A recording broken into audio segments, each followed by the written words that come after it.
Vasudevaya.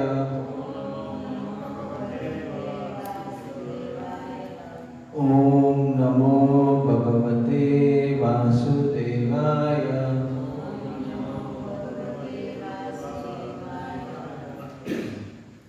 So today we'll be doing chapter 9, the most confidential knowledge. Chapter 9, the most confidential knowledge. Slok 9.7. 9.7. Sarva Bhutani Kaunteya Prakrim Yanti Mamikam Kalpa Shaya Punas Tani Kalpa Ado Vrishyami Aham Sarva Bhutani Kaunteya Praktim Yanti Mamikam Kalpa Shaya Punastani Kalpa Ado Vrishyami Aham Sarva Bhutani Kaunteya Praktim Yanti Mamekam Kalpa Shaya Punastani Kalpa Ado Vrishyami Aham Sarva Bhutani Kaunteya Praktim Yanti Mamekam Kalpashaya Punastani Kalpado Vrishyami Aham Sarva Bhutani Kaunteya Prakritim Yanti Mamikam Kalpachaya Punastani Kalpado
Vrishyami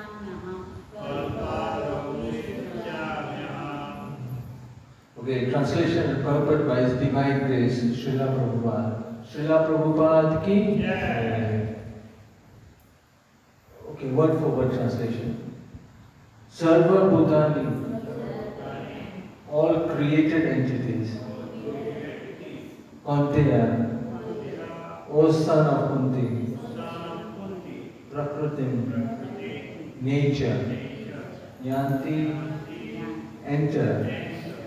Mamikam, mind. Kalpashaya, at the end of millennium. Puna, again. Tani, all those, Kalpa Ado, in the beginning of millennium, Vishjami, create, Aham, I. O son of Kunti, at the end of millennium, all material manifestations enter into my nature.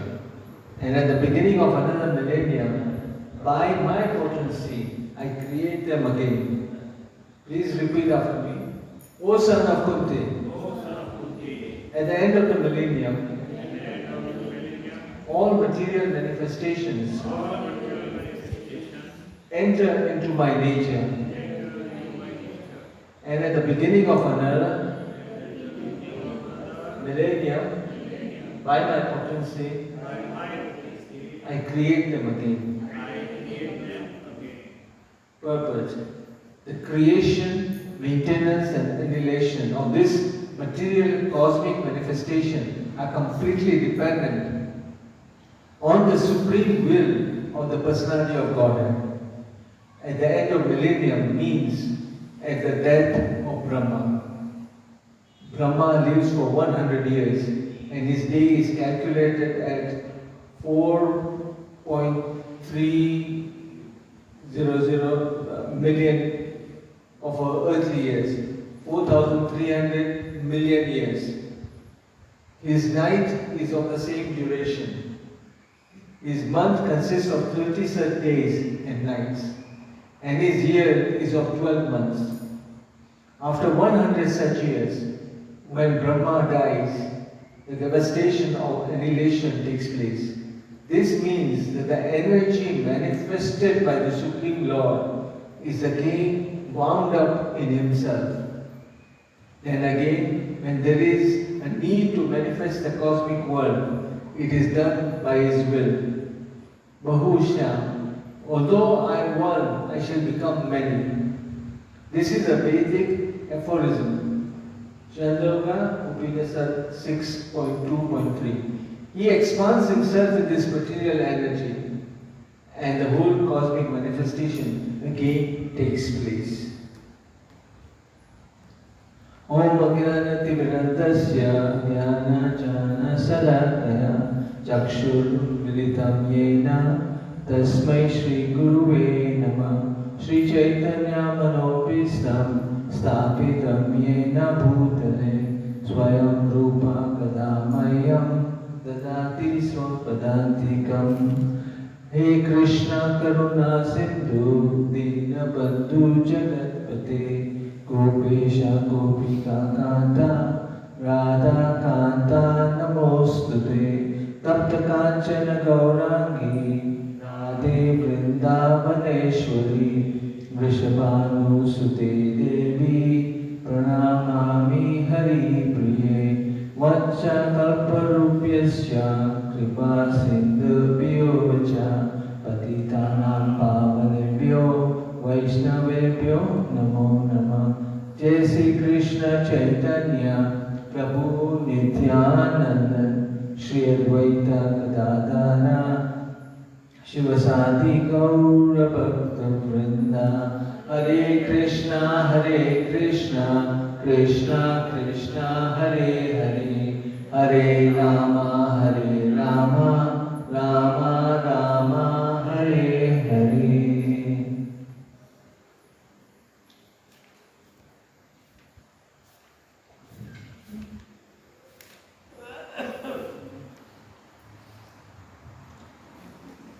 Okay.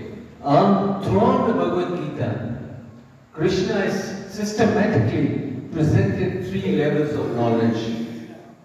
The level one, which we have seen, is confidential knowledge, which was stated in chapters 2 and 3.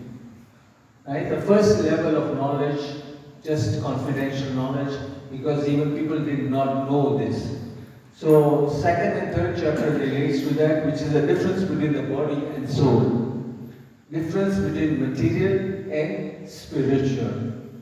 So, there is a step forward. Then level 2 of knowledge is more confidential knowledge. Again stated in chapters 7 and 8. Is the knowledge of the Absolute and how to attain Supreme. Now in level 3, it is the most confidential knowledge. And that knowledge is what we have received, but now it has to be converted into realization.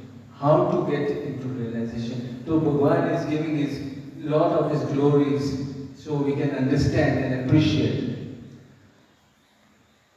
So it is saying, how can it be achieved? What can you do to change just from normal knowledge to Vijnana, to applied knowledge, to make it realize knowledge? So he says the only answer lies in devotional service unto Him. No other means is possible to realize Bhagavan. So, then the answer is given, but why you want to do that? Why you want to do bhakti? Why you want to do devotional service unto the Lord? And the Lord Himself gives you the answers, that knowing which you will be relieved of miseries of material existence. There won't be any more birth and death cycle. You will not go through the whole cycle of birth and death, birth and death, birth and death. You will come and stay with me in my Dham. So that is the purpose of doing this devotion service. Right? So what are the requisites for this thing? Last time we had said, it is basically a person should be non-envious and he should have faith. Should be non-envious and have faith. That person is capable of understanding and appreciating and getting through to the last stage of bhakti. With that in mind, slokas 4 to 10 show Krishna's relationship with this world. It shows you what is most of interest to us. We are in this material world. So how does it affect? So this has been highlighted by Krishna in this slokas as to give a little insight as to how the material world works in slokas this. So what is on stage? So you can start appreciating what actually happens. It is stated that the entire creation is basically divided into two parts. Right? There is the spiritual part and then there is the material part.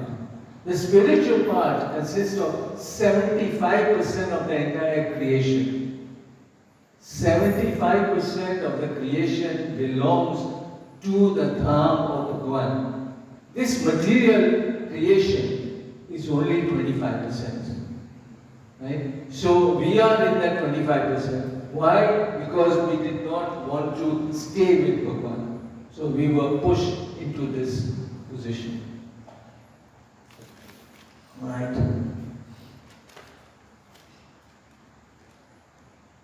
There is no creation, maintenance and annihilation of the spiritual world.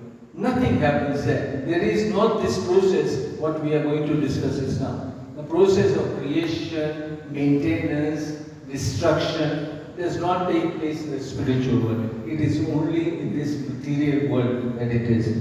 Right? And it is subject to this cosmic cycle of manifestation. Now, when we are looking at this sloka, this gives you the highlight of the length of Brahma's life.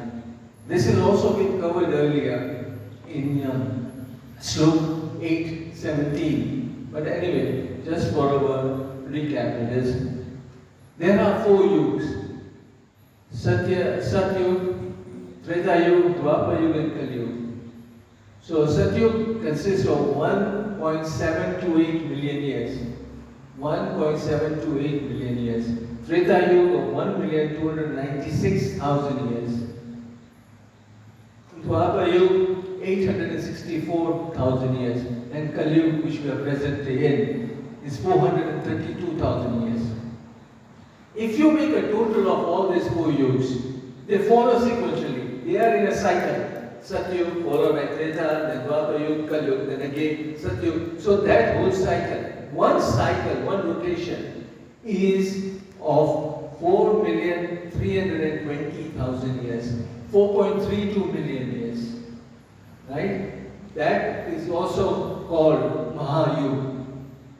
Now, one Mahayug is 4.3 million, 3.2. So this is what has been the calculation. And now, 1,000 cycles of such Mahayug. So you multiply that by 1,000, will arrive at the figure which is stated in the sloka.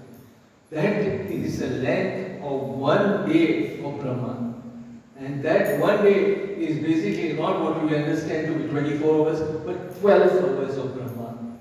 12 hours of Brahma is the daytime, and 12 hours is his nighttime. So 12 day hours is equal to this much number of years. Right? So, so 1 night and day and night of Brahma is 8, double this figure, 8.6 something. So during that time, there are 14 Manvantaras who take charge. After that, every 71st cycle, there is a change. It's like a change in administration. That new Indras is put into the position. That different posts are occupied by different people. So there is a constant change which takes place. In 1 day, there are 14 changes which take place. 1 day of Brahma, right?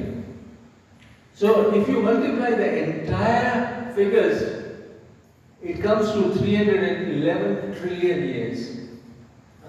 311 trillion years and 40 billion years. That is the life of 100 years of Brahma. It is also considered, in that sloka it says, in terms of eternity, it is just like a lightning flash. What you see when there is rain or something, there is a lightning flash. How quickly it disappears. That this whole length is considered just like a lightning flash. So at the end of each day of Brahma, there is a partial annihilation at the end of Brahma. So since this universe has been made up of 14 layers, the top 4 layers do not get disturbed, but the remaining 10 layers are put into sleep, right? So the four layers, top 4 layers are not disturbed, bottom 10 layers are annihilated. When 100 years of Brahma are completed, it is called end of millennium. That is why the answer to this is that what is the end of millennium? That is when the Brahma dies, when his time is over. So the entire energy which was displayed has been manifested by the Supreme Lord, is again wound up in himself. That energy has all been again captured back and taken into the body of Mahavishnu.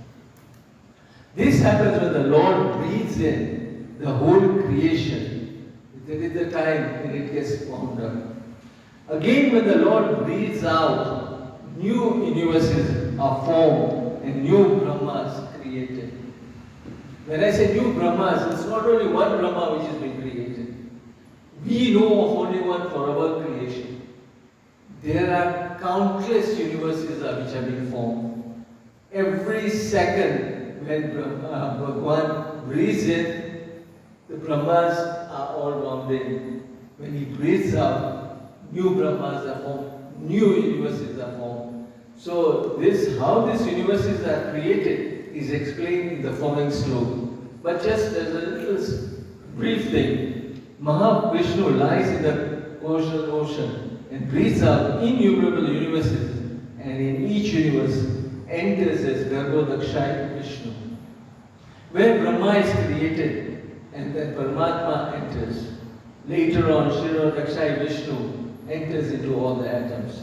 So this process is continuing. So one says that the creation takes place, then at the end of Brahma's life, annihilation takes place. Right? So this jivas become manifested again, and new beings are not created as they are eternal. We are all eternal souls. So no new jivas are formed. The jivas have been basically put in a dormant state. How? We don't know. But they are lying in one part of the body of Vishnu. Then they are reactivated. Right. But there will be a change in the bodies. The body which you may have had before will not be the same body you will continue with. Depends on your desires and your karmas. On your desire, on your karmas and these things, there will be a change in the body. If a person likes to be in water, then possibly he will be turned into a fish. A person who likes to eat flesh will be turned into a lion. Whatever. That is the living entities are still the same because they are eternal. But there will be a change in the bodies over them.